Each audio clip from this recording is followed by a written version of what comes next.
piston rouge, ça fait. Pascal, c'est Newton mètre moins 2. Et donc, ce n'est pas des kilos mètre moins 2. D'accord?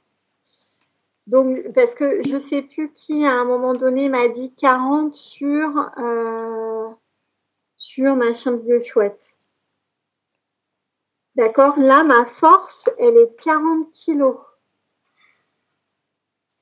Kilos, ce n'est pas des newtons. Hein? Donc, comment je fais? C'est 40 fois... Par quoi je multiplie pour avoir ma force?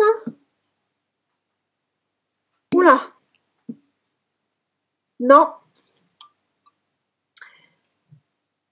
Là, c'est comme si j'avais une masse. Voilà, quoi.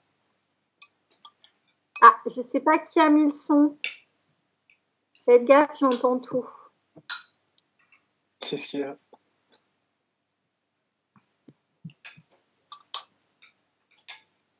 Qui a mis le son sans se rendre compte? Non, c'est bon. Donc, dites-moi tout. Comment je passe de kilo à newton? Quand j'ai quelque chose en... Ouais, Momo? Fausse manip, désolé. Pas de souci. Mais non.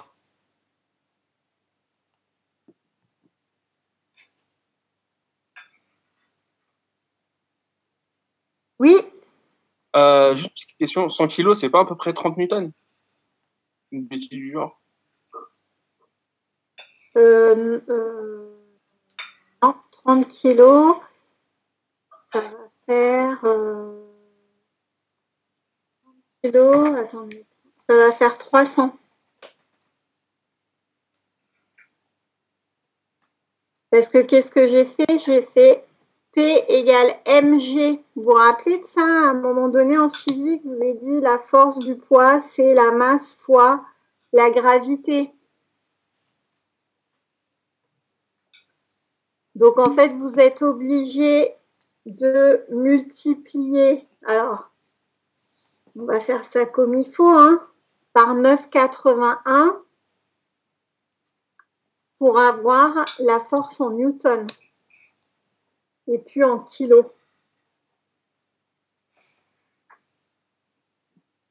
Et ma surface, comment je la calcule?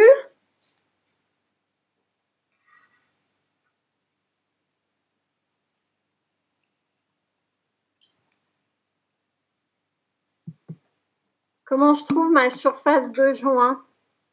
Surface extérieure moins surface intérieure, ouais. Quelle est la surface d'un disque?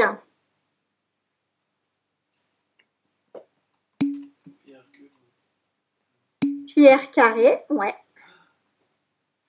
Donc du coup, je vais me retrouver avec pi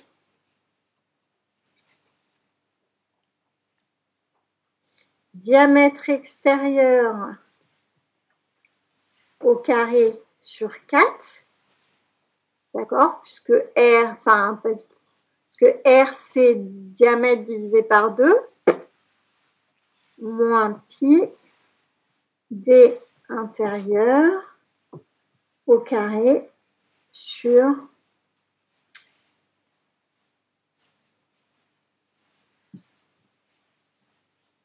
4. Et ça, je le mets en quelle unité?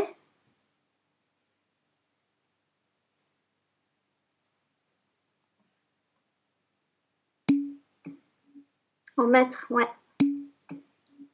Yes. Ce qui nous donne une pression initiale. Alors, on peut faire une petite approximation en mettant 10 hein, au lieu de 9,81. Et donc, si on fait ce calcul-là, on va avoir combien en Pascal?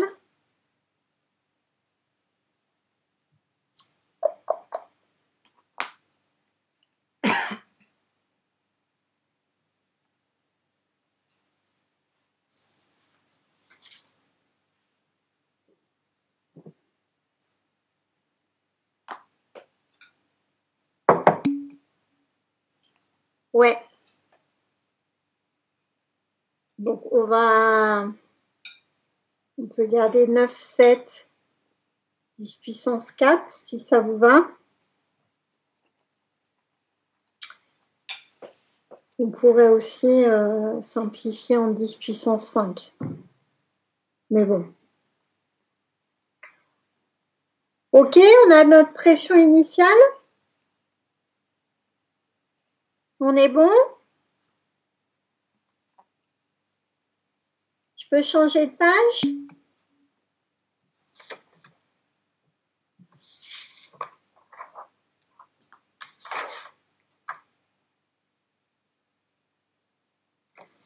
Puis-je changer de page? Ok. Donc, question B. Démontrer que le comportement du joint en fonction du temps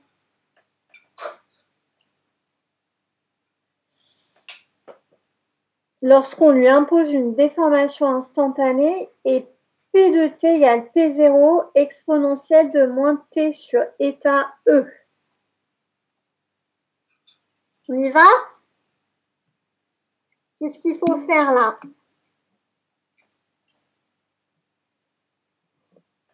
Que faut-il faire, dites-moi, quand vous avez ce genre de questions?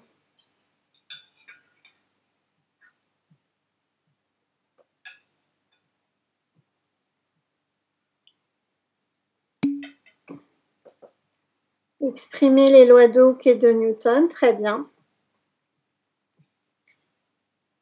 Donc on y va.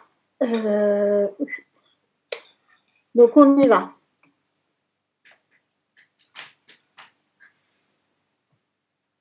Loi de Hooke, loi de Newton, on écrit. Donc la loi de Hooke est liée à quelle partie du modèle? Le ressort ou le piston? Loi de Hooke, c'est le ressort. Ouais, très bien. C'est bon? Donc, tac. Loi de Hooke.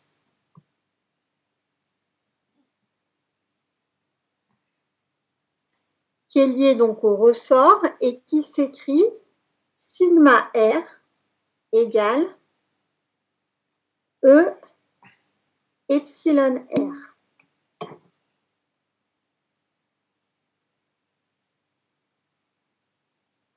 Donc ça, c'est lié au ressort. Ensuite, on a la loi de Newton. La loi de Newton, elle est liée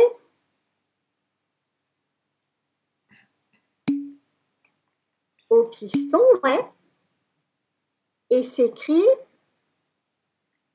sigma de P égale état d de epsilon T sur dt.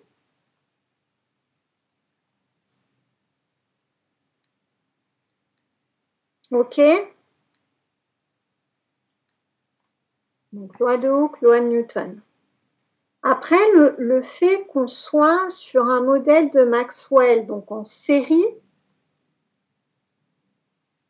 nous dit quoi? Le fait qu'on soit en série nous dit que la déformation... Ouais, Momo? Il y a une égalité, je pense, pour la déformation et une addition pour les contraintes, ou l'inverse. Enfin, c'est l'inverse. D'accord. C'est ta déformation, parce que quand tu vas tirer sur ton truc, la déformation totale va être la somme des deux. Enfin, moi, c'est comme ça que je le retiens. Ok. Donc, en série, ma déformation totale va être la somme des déformations des deux éléments. Donc, epsilon R plus epsilon P. Et ma contrainte va être égale à sigma R égale sigma P. C'est le fait qu'on soit en série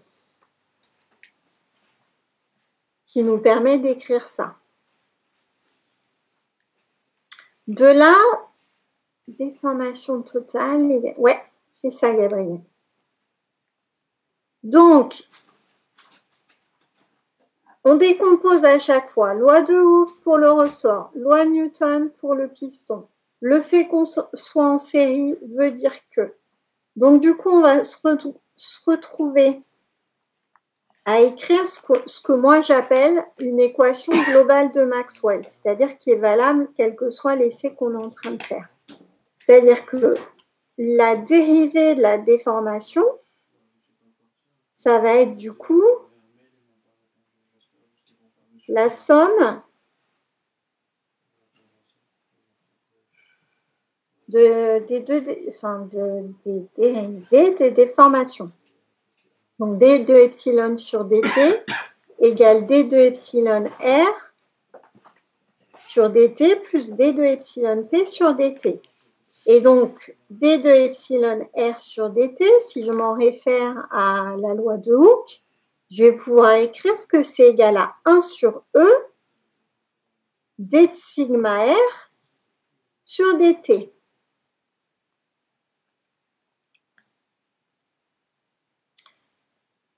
Bim, plus d2 epsilon p sur dt, c'est sigma p sur eta. Sachant que sigma p égale sigma r égale sigma, je peux écrire que d2 epsilon sur dt égale 1 sur e d de sigma sur dt plus sigma sur eta.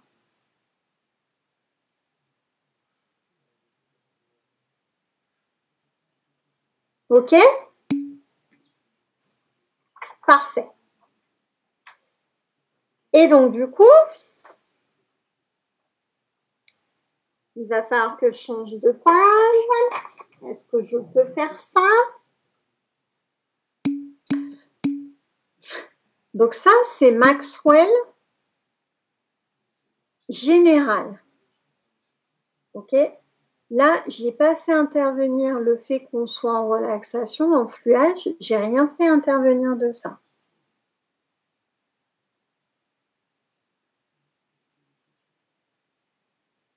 OK? Maintenant, on va le faire intervenir.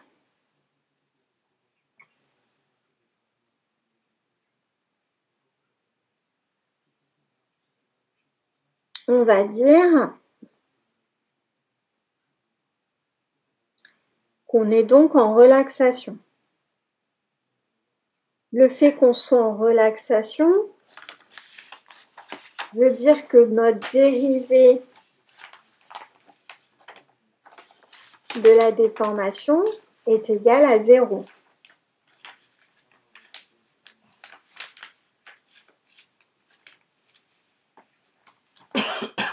C'est bon là?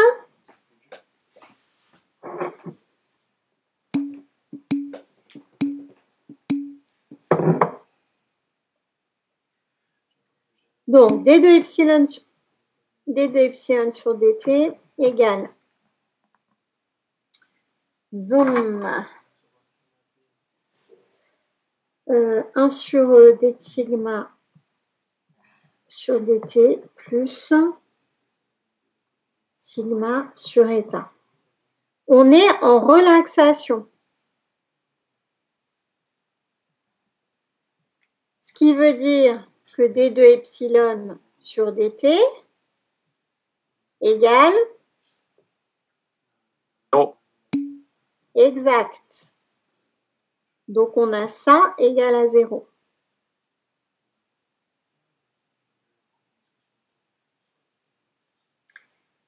J'ai pas compris, Jules, ton taux.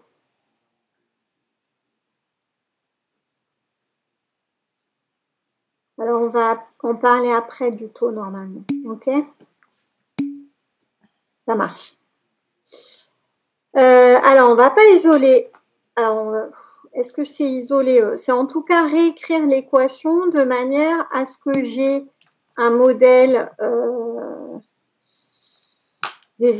pour résoudre les... C'est nous qui disons qu'on est en relaxation. En fait, ce qu'on a dit tout à l'heure, c'est que on avait une déformation instantanée. au niveau de la question A, on a dit on a une déformation instantanée. Qui dit déformation instantanée dit déformation constante. Et donc, qui dit déformation constante dit on suit la contrainte et donc on est sur un essai de relaxation.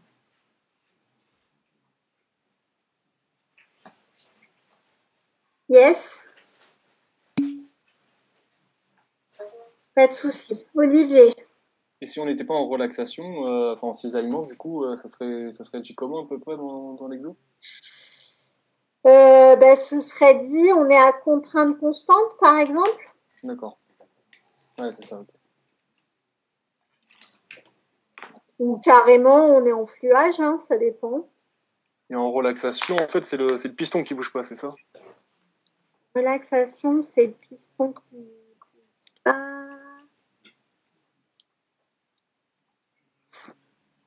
Bon. Non. Comment ça, non? Dire ça aussi simplement. Attendez, je vais jeter mon cours. La déformation est constante, mais la déformation, elle est liée aux deux. Hein. C'est lié quand même. Les deux bougent pour moi. Mohamed? Sur la slide suivante, s'il vous plaît, ouais. Celle-ci. Comment vous êtes passé de la première équation à la deuxième? J'ai compris qu'on obtenait 0, il n'y a aucun souci. 1 sur E, la dérivée de sigma sur le temps plus sigma sur θ. Mais après, vous avez mis dérivée de sigma par rapport au temps plus E sur θ fois sigma égale 0. J'ai multiplié par E l'ensemble. Donc, j'ai multiplié par d'accord, E. ouais. Voilà, pour avoir E sur E et du coup E sur état. Ouais, merci. Parce que du coup, là, ça vous donne une équative que vous êtes censé avoir en tête et savoir résoudre.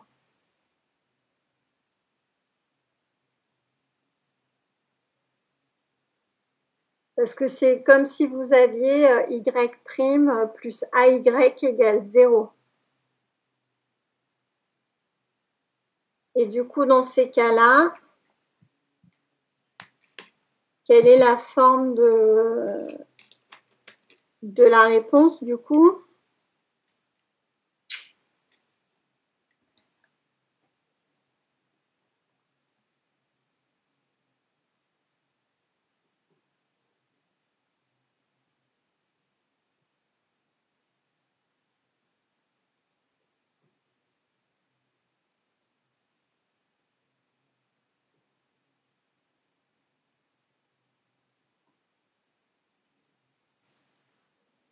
Ah.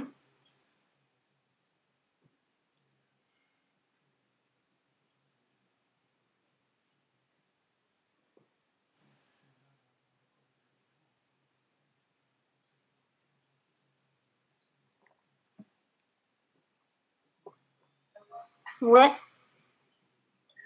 Je vais être chiant, mais j'ai pas compris pourquoi on est égal à 0 en relaxation. Je suis désolé.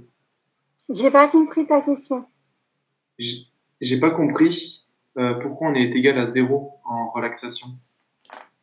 En haut. Ah. Je suis désolé. Epsilon est constant en fonction du temps.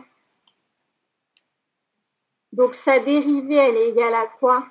Ah ouais, la dérivée d'une constante, c'est 0. Ok? Ouais, c'est bon. Merci.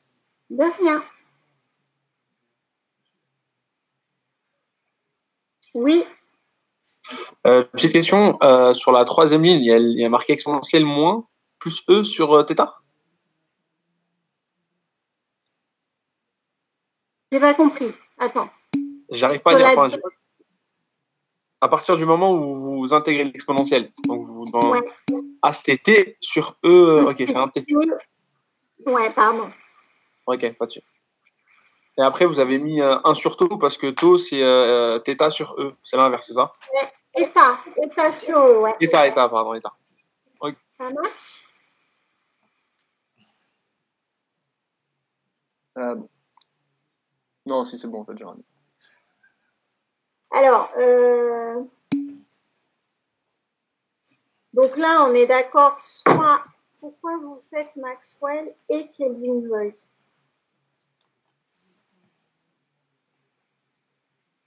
Alors, à quel moment j'ai parlé de Kelvin Voigt? Ah merde. Oh. Confusion. Ok. C'est bon? Là, je suis en Maxwell en relaxation. Ça marche.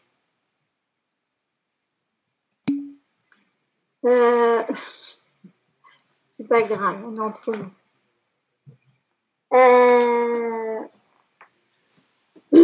Alors, passer de là à là. Il y a deux options. Soit vous le faites de la manière mateuse et vous retombez sur vos pattes. Soit vous ne savez pas le faire et vous apprenez par cœur.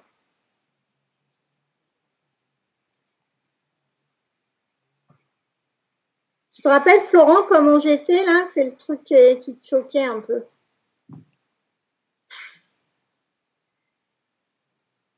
Je mettais mes sigmas d'un côté.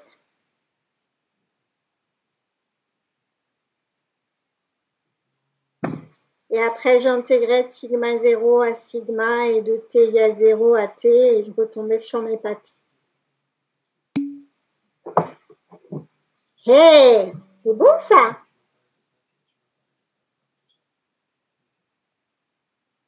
Madame Benevaux me dit mes copies m'attendent, mais en fait, je suis en TD avec tes loulous.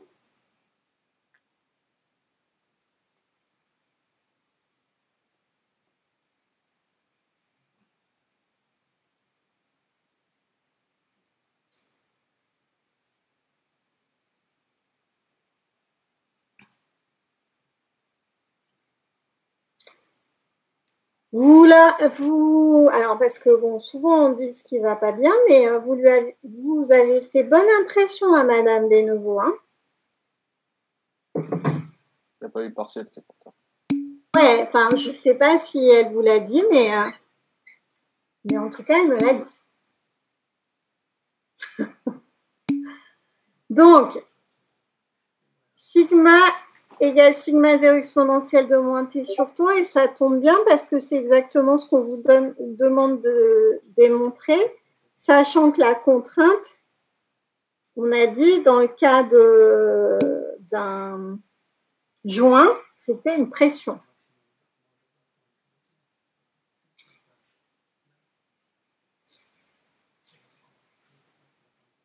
Donc, on a fait la question B.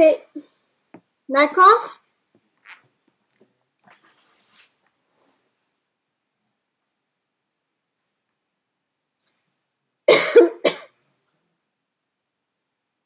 Alors, il faut calculer maintenant. Je peux changer de feuille? Ok. Donc, il faut qu'on calcule maintenant E et état en se disant, ok, on a deux infos. Le blocage du système de fermeture provoque un écrasement du joint de 10%. Et au bout de 30 jours, la réaction n'est baissée que de 10% de sa valeur initiale. Donc là, on vous donne deux informations que vous allez traduire.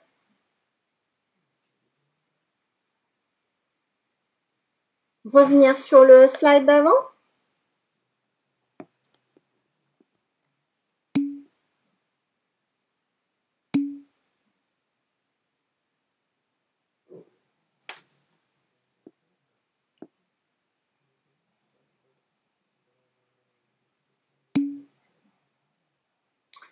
Donc, deux infos.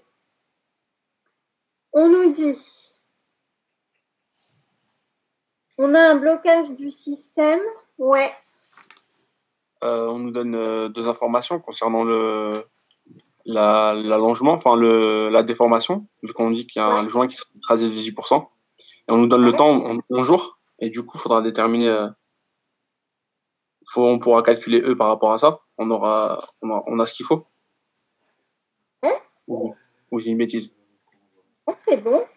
Parce que ton E, on a dit que c'était quoi? C'était sigma 0. Attendez, je revois le cours. Ouais, sigma 0, je l'ai pas connu. Sur epsilon. Sigma 0. Ouais, je ne retrouve pas ça. Ça, c'est la loi de Hooke remis. Ah oui, mince. Hein?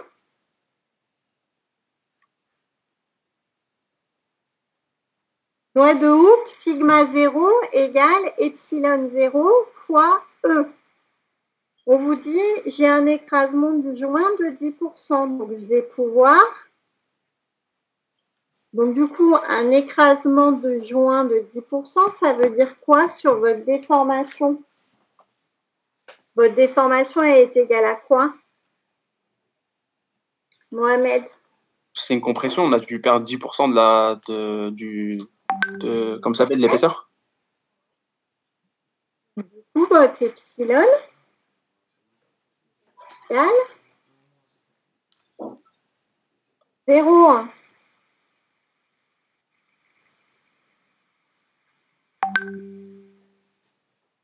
Ok, je perds 10%.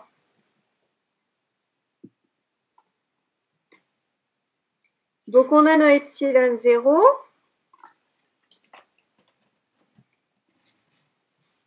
Notre sigma 0, on l'a calculé, hein, c'est le P0 de la question A, de mémoire que j'ai pas. Vous avez la valeur sous les yeux? Moi, je l'ai plus.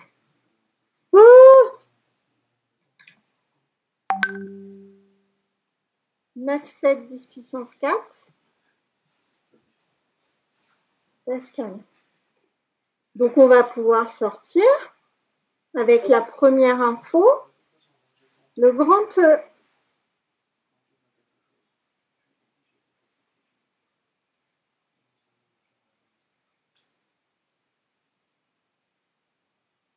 Ok? Ouais, du coup, quand on obtiendra E, on pourra déterminer θ dans l'équation précédente, vu qu'on aura il ne manquait que E dedans, c'est ça? Ouais. Avec la deuxième info.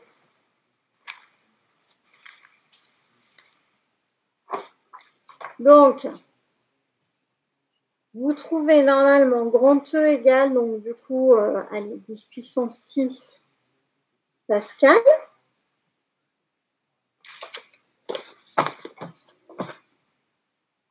Ok. Donc, écrasement de 10%, ça veut dire que ma déformation instantanée elle est égale à 0,1. Ça veut dire que je peux calculer grand E avec la loi de Hooke, on est bon. Après, on a la deuxième information qui est, on veut qu'au bout de 30 jours, la réaction n'ait baissé que de 10% de sa valeur initiale. Ça veut dire qu'à P 30 jours, ça correspond à quoi par rapport au P0? Au bout de 30 jours, la réaction n'est baissée que de 10%. Ça veut dire que ma réaction de pression à 30 jours, elle est égale à quoi par rapport au P0? Perdu, Jules. 90% de P0? Ouais, 90%. J'en perds 10% de ma valeur initiale. Donc, il m'en reste 90. Ça va, Jules? Ok. Xavier? Madame, je suis désolé encore, j'ai été coupé. On m'a appelé, j'ai pas compris comment vous êtes passé au E est égal epsilon sur pardon, sigma sur epsilon. C'est la loi de Hooke. Sigma égale epsilon E pour Hooke. Donc, pour déterminer grand E, je vais me placer à T égale 0, puisque j'ai toutes les infos, qui va être égal à sigma 0 sur epsilon 0. Ma déformation instantanée, elle est 10%, puisque j'ai un écrasement de 10%. Sigma 0, je l'ai calculé à la question A, et voilà. Banco. Pas de souci.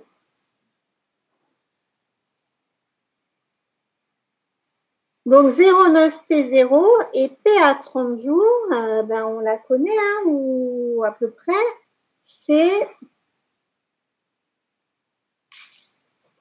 si je reprends l'équation, ça va être P0 exponentielle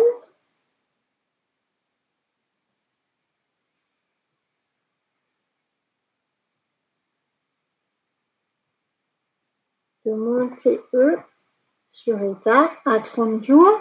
Et donc, il faut que je passe mon 30 jours en secondes.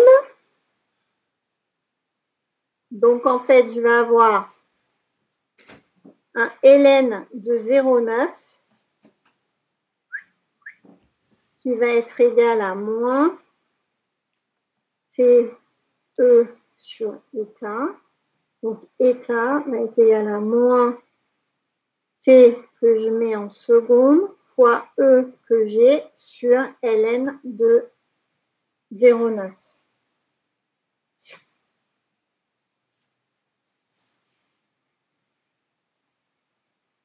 Donc 30 jours fois 24 heures fois 3600 secondes.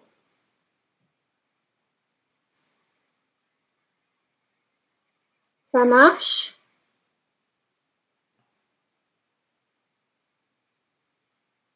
Je vous ai perdu là ou pas?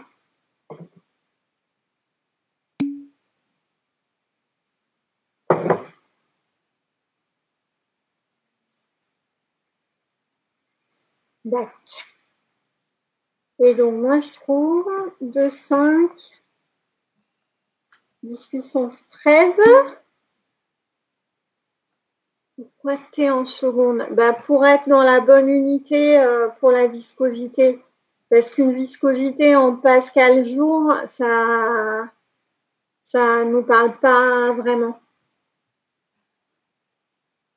Après, si tu fais ton calcul en pascal jour, il n'y a pas de souci. Enfin, si à la place, tu as une viscosité en pascal jour, on va prendre le...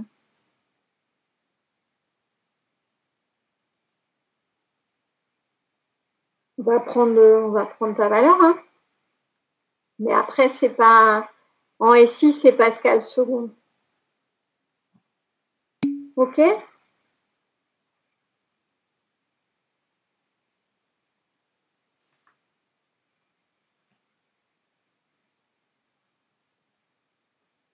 C'est bon sur la valeur? Parfait. Donc, pour ceux qui en sont là, il y a la dernière question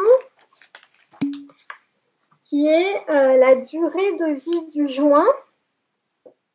Donc là, quand on vous dit ça, quelle est la durée de vie du joint si on admet que l'étanchéité n'est plus assurée quand la réaction de pression a baissé de 90% de sa valeur initiale?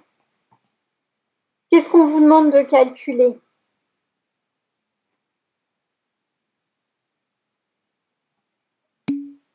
Ouais, Momo. Le temps qu'il faut pour atteindre 90% du champ. C'est ça.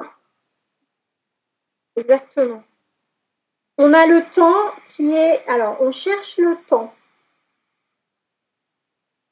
Ce qu'on a, c'est que la pression à ce temps-là, il va être égal à quoi?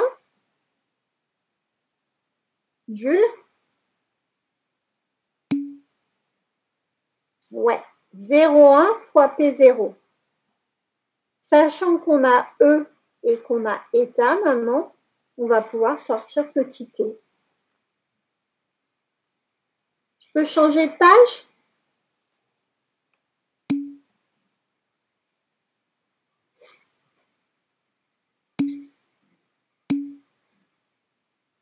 Donc, question tout petit d. On a la pression à ce temps-là qui est donc PT rupture, on peut l'appeler comme ça, qui est égale à 10. Alors, l'étanchéité n'est plus assurée quand la réaction de pression a baissé de 90%, donc elle est égale à 0,1 P0. Elle a perdu 90% de sa valeur initiale, égale P0 exponentielle de moins T, E sur état. Sachant qu'on a état et E, bim, donc ln de 0,1 égale moins E sur état T, donc T égale ln de 0,1 moins état sur E. Donc là, ça vous donne, c'est un T, E sur état, oui, pardon.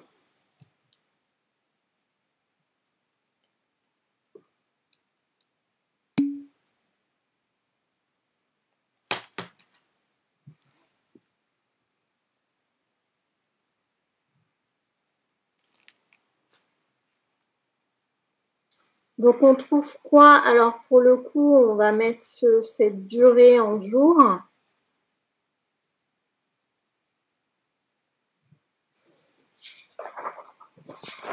Donc, c'est vrai que c'est un peu... Enfin, je te rejoins, hein, Florence, c'est qu'à un moment, on calcule un truc, on revient en jours, après, on demande un truc en jours. Bref.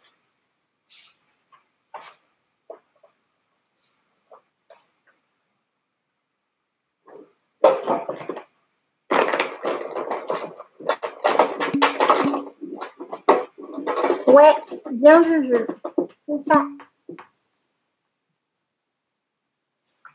Donc, si vous faites votre calcul... Oula, qu'est-ce que... Alors, stop. Voulez-vous vraiment... Oui. Ok. C'est ça. Donc, on a du 5, 8, 10 puissance, je ne sais pas combien. 2, 4, 6, 7. Ce qui nous donne 666 jours. C'est bon? Fastoche?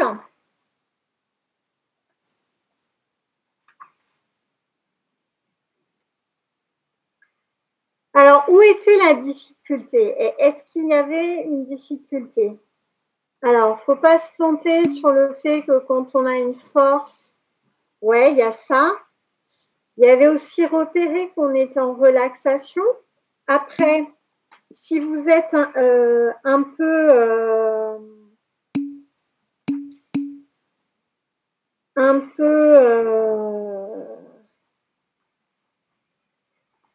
peu calé sur votre cours, vous savez, quand vous voyez sigma de t égale sigma 0 exponentielle de moins t sur tau, vous savez qu'on est en, relaxation.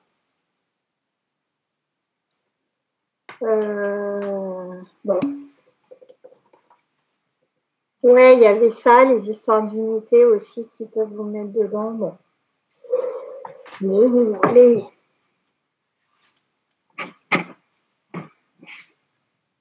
Allez, exercice 8.